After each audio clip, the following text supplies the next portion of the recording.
Take your Bibles and turn with me, if you would, to the book of Psalms. Psalms chapter 11.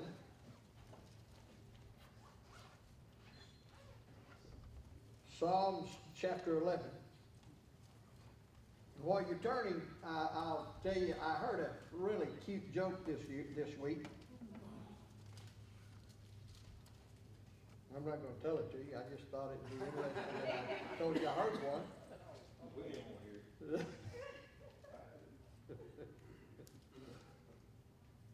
Psalms chapter 11, verse 1 says, In the Lord put I my trust. How say ye to my soul, flee as a bird to your mountain.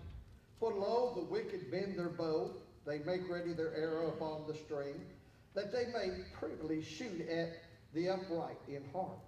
If the foundations be destroyed, what can the righteous do? The Lord is in his holy temple. The Lord's throne is in heaven. His eyes behold, his eyelids try the children of men. The Lord tried the righteous, but the wicked, and him the Lord trieth the righteous. But the wicked and him that loveth violence his soul hateth. Upon the wicked he shall rain snares, fire and brimstone, and a horrible tempest. This shall be the portion of their cup. For the righteous Lord loveth righteousness. His countenance doth behold the upright. I prepare the message, or title of the message this morning, If the Foundations Be Destroyed. If the foundations be destroyed. I read this and I got to wondering, every once in a while you read the book of Psalms, some of the scholars and so forth will tell you their opinion on when it was written. And most of them agree that this was written during the time that David sat at meat at King Saul's table.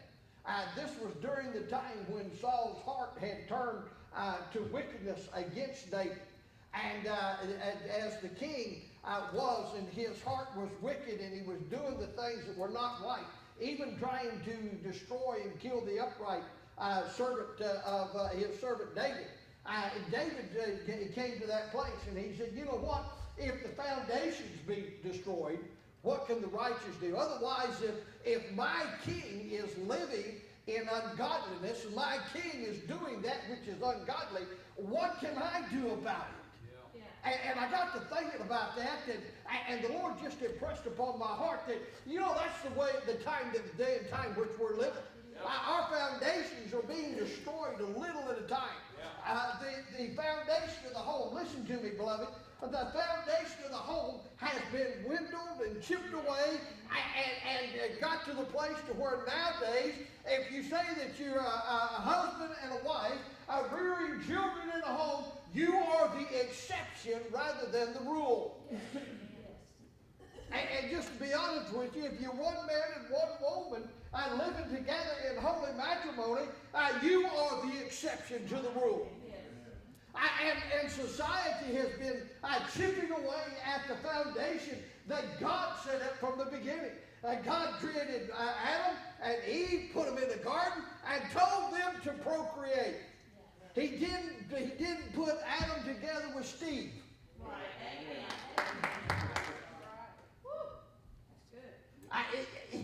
God established the home and laid down the rules by which it would be governed. And he said, you know what? He said, I'm going to put the man as the head of the home. Yes. And the woman is going to be his helpmate. The woman is not the man's doormat. The woman is not there to do the man's work. The woman is a helpmeet. And God created it that way.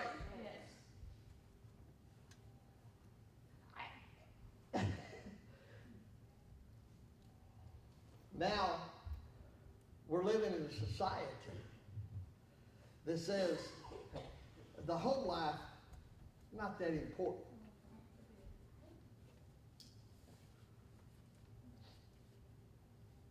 Little at a time, we have chipped away at the foundation that God laid.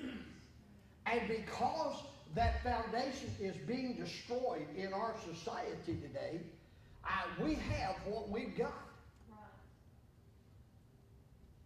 I was listening to A.B. Henderson preach one time, and he said the 40s and 50s were a time of great industrial revolution. Things were just being made by leaps and bounds, and technology was growing by leaps and bounds. And he said in the 60s and the 70s and the 80s was a year of, you ready for this? Storage facilities. Yeah.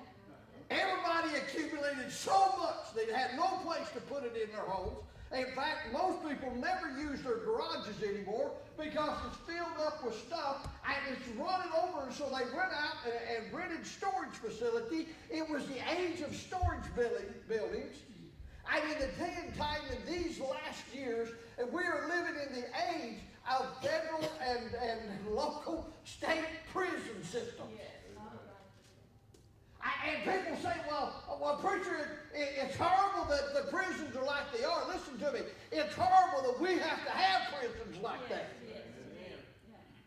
But we have the prisons because the foundation of our homes have been chipped away, and there's no longer godly parents raising their children in the admonition of the living God. There's no longer parents who are taking their children and said, listen, you don't have a choice.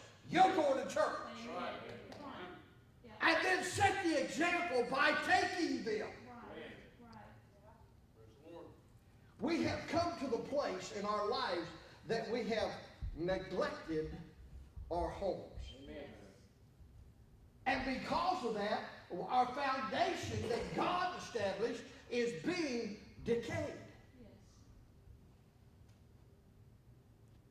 Yes. I was noticing the other day in the fellowship hall, if you go in the fellowship hall and you look, you can follow the crack in the tile from one side of the building to the other.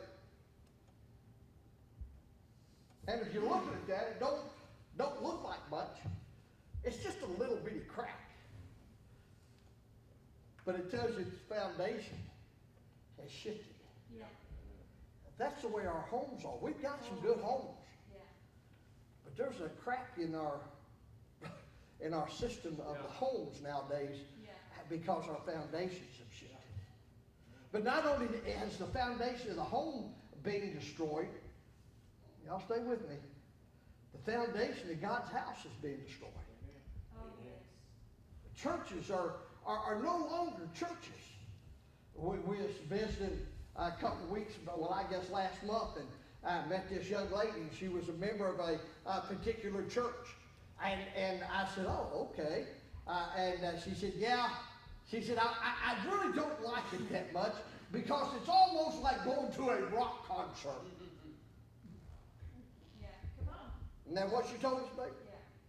She said, it's like going to a rock concert, and I just wasn't raised that way.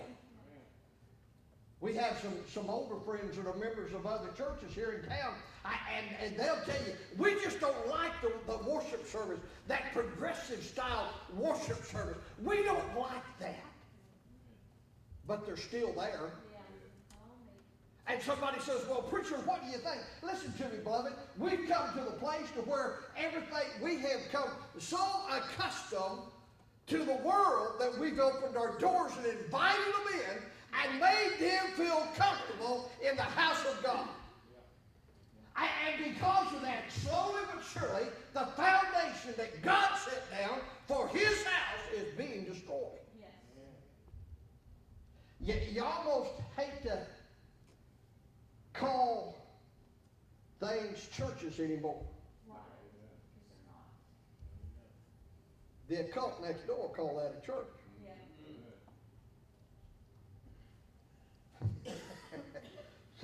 Somebody says, well, what makes a church, preacher? You ready for this? Church is an ecclesia, a called out assembly of baptized believers that propagated or joined together for the propagation of the Great Commission. Yes. That's what a church is. See, God said you go and teach them, and you baptize them, and then you teach them all things whatsoever I've commanded you. He said that's a great commission. That's what our commission is. That's what a church is. A place where we, people who have been saved and baptized come together, and we have covenanted together to go and take the gospel of Jesus Christ to a lost and dying world, both here at home and in our nation, our state and our nation, and around the world. That's what we do. That's what God set up. And nowadays, it's just not the same thing. Yes.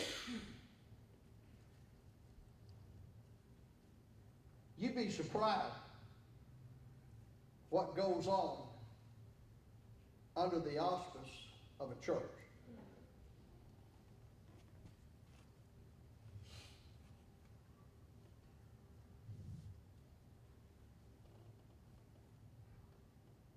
How many of you that are older adults remember Jim Jones? Yeah. Did you know that he actually started off as a minister of a organized Yeah. religious group, He was a bad. a Protestant religious group, Yeah. that he started off preaching Jesus Christ and him crucified?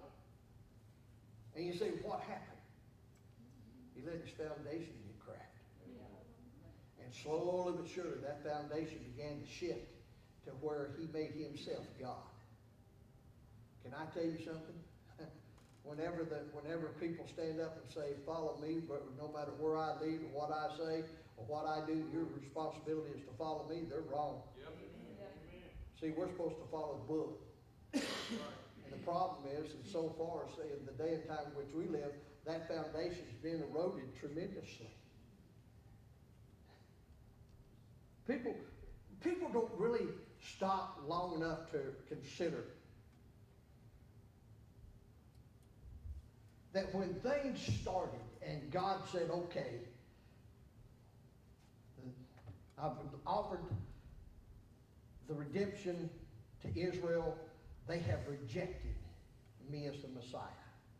And so I'm going to establish my church upon the profession that I am the Messiah, the Son of the living God. That's what he told Peter. He said, that's where I'm going to base my church. That's the foundation. And he said, there it is, right there.